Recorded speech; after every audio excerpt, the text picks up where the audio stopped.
What's up, guys? How are you? Welcome into a Monday morning episode of the Daily Juice Podcast. My name is Matt Perrault. You guys can follow me across all of my socials at Sports Talk Matt. Following a very good day, our best day of 2025 by a ways. Swept the board last night, 6-0, up over 5 units on the day. Ravens, Bills, Eagles, money line, cashes. 3-leg money line parlay, 1.13 units. Eagles win by 12. They cover. Bills, Broncos goes under. That was a theme of yesterday and a theme so far here for the playoffs. Only one game has gone over. That was Ravens, Steelers. The rest of them have gone under. Commanders win the game outright like I thought that they might. I'm glad we teased it down. Or took the under rather on the tease versus going over because over missed. Over 44.5, that missed. Under 56, that comes in. Terry McLaurin gets our prop for us really easily. We get Cook in the first half as well. 2-0 on Sunday for props. 2-0 on Saturday for props. 4-0 on the weekend for prop bets for us. That's a 6-0 mark, up 5.13 units. If you go back to the football 5-day extravaganza that we talked about, Thursday, Friday, Saturday, Sunday, Monday, it ends today with 5 days. Thursday, we went 2-0 in college football. Friday, we went 1-1.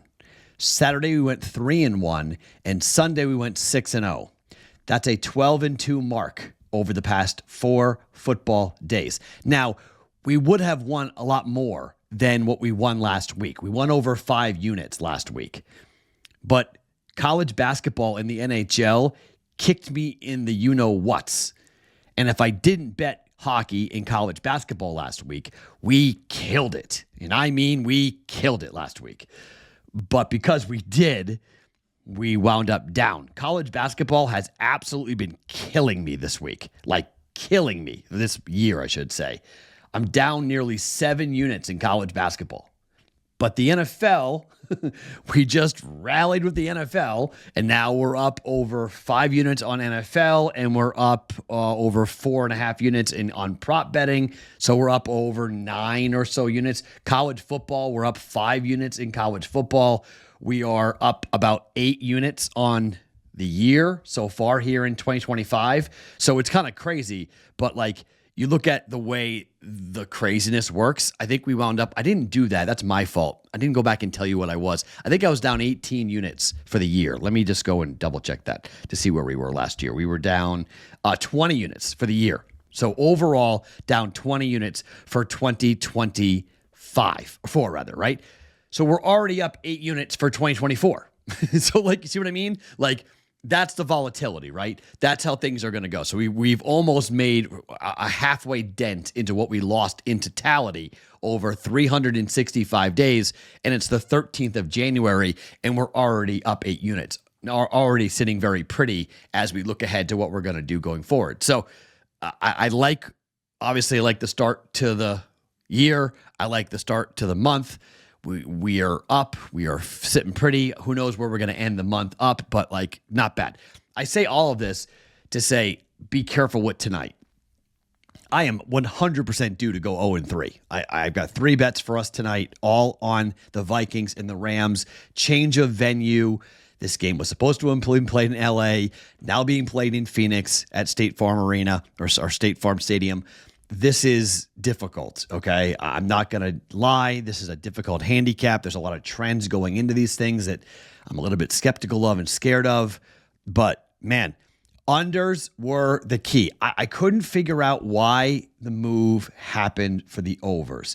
We had about 200 people on our live chat on Sunday morning, which was awesome to see. We'll do that again coming up next weekend. I gave you 2 player props that both came in. James Cook rushing over and Terry McLaurin receiving over on the yardage. Those both came in very easily for us. So that was good to get those down. But we watched the movement on the Broncos. And I said on the chat, why? Like, what are we doing? Really? That's why I just took the money line. 31-7 the win for the Buffalo Bills. Game went under. 23-20 the win for the Washington Commanders. I said it on Friday's podcast. The books needed a victory by one of the dogs. And I thought Washington was going to be the team that got it there. And they did. They won the game outright. Last second, doink off an upright. They got there, but the game went woefully under. That total was too high. Every total that was like 48, 49, I couldn't figure out why it was that high. Like, this is not regular season football. I mean, 49.5 for Denver and Buffalo. Game fell 38 total. 46 for a closing number for Green Bay and Philadelphia. The game fell 32. 52 for Washington and Tampa. The game fell 43. Like, people, I don't want to get it. Like, people just forgot about the idea that the referees don't call holding penalties nearly as much. They don't call pass interference nearly as much. The defenses are up to the task. The offenses are far more conservative.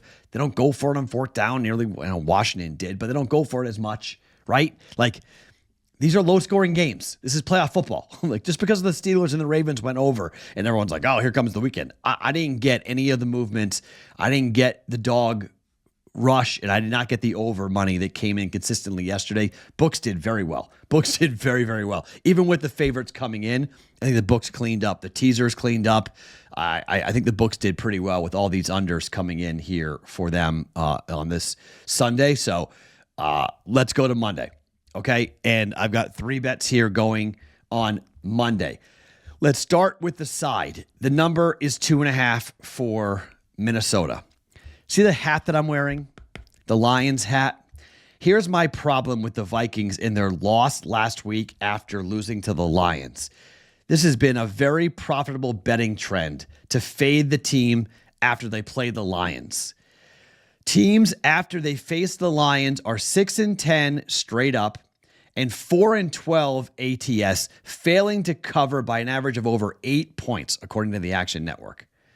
That is an 18-31 mark over the last 3 seasons. That's the most least profitable opponent ATS in the NFL over the last 3 games. And it was a huge game for them. I mean, it was for the division. It was for the number 1 seed. I get all of it. It was just huge, okay? The number being 2.5 makes me go, man, it's a 3-point game one way or the other. The NFC destroyed teams when they didn't play the other NFC side. 33-11. We've talked about this. 30-14. When they take on teams from outside the division, they just pounded on them. They beat the living daylights out of them. It was just wild to watch. Green Bay, I guess now, because they didn't win and didn't cover, Green Bay factors in that. So now it's, you drop that down. That's now 33-12 straight up for teams out of the North and 30-15 against the number. But man, coming off this versus the Lions just makes me so hesitant to take the Vikings. Yes, the Vikings can win the game, but man, they could easily lose this game. Easily. Kevin O'Connell has been tremendous in one-score games for the Vikings. In the regular season, 26-9 rather, straight up in one-score games under Kevin O'Connell. This year, they're 9-1 straight up. 9-1 straight up. O'Connell was coached in 1 playoff game, and it was a one-score game 2 years ago. They lost to the Giants. They were 2.5-point favorites, and they lost it. Here's the thing. Sean McVay is really not good on extended rest, but he's 10-13-2 on extended rest. It's not awful. It's not great, but it's not awful. Matthew Stafford was awful as a dog before this year.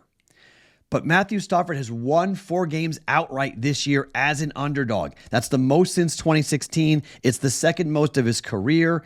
He's won 2 straight games outright as an underdog. The only other time in his career he's won 3 straight games as an underdog was in 2022, with the 3rd consecutive game being against the Bucs in the playoffs. They've been in this situation before. In true road playoff games, Matthew Stafford is 1-3 straight up, but on neutral or at home in the postseason, Stafford is 3-0 straight up, all with the Rams, including the Super Bowl. I have a hard time saying that the Vikings are going to win this game going away. A part of me says the Rams are going to win this game outright. Part of me says, man, this is going to be tough. The Vikings have been called frauds for so long. Everyone's been waiting for them to fall on their face. It's tough for me to do this. The Vikings are averaging over 25 points per game this season. According to the Action Network, since 2003, teams that average 25 or more points per game in the regular season, coming off of a 14-point game or less the week before the wild card round, they're 2-9 against the spread, failing to cover by over 9 points. Eagles and the Dolphins in that spot last year, who scored 16 combined points between those two teams. The Rams defense can be good at times. At times. This is a rematch. And it's kind of crazy when you look at the schedule because it's a rematch game where the Lions beat the Vikings 31-29, and then they played on Thursday night at the Rams. This game was supposed to be at the Rams, but it's a West Coast game. They lost the game 30-20. Now, I know it's a playoff matchup and whatnot, but they lost 31-9 to the Lions. I have a hard time going, you know what? I'm going to lay 2.5 points. I'm going to tease it. I'm going to do what I always do. Same game teaser, Rams plus 8.5, and then the under 54, okay? We've talked about the total at 50 and how consistently the under has come in. Yes, when the game has gone on the indoor side of things, it's been more profitable to bet the over in indoor games. I'll give you that. We talked about that. The outdoor games were very much on, you play outdoors, the under had come in quite consistently. Indoors, a little bit of a different situation. 21-14-2 to the under outdoors.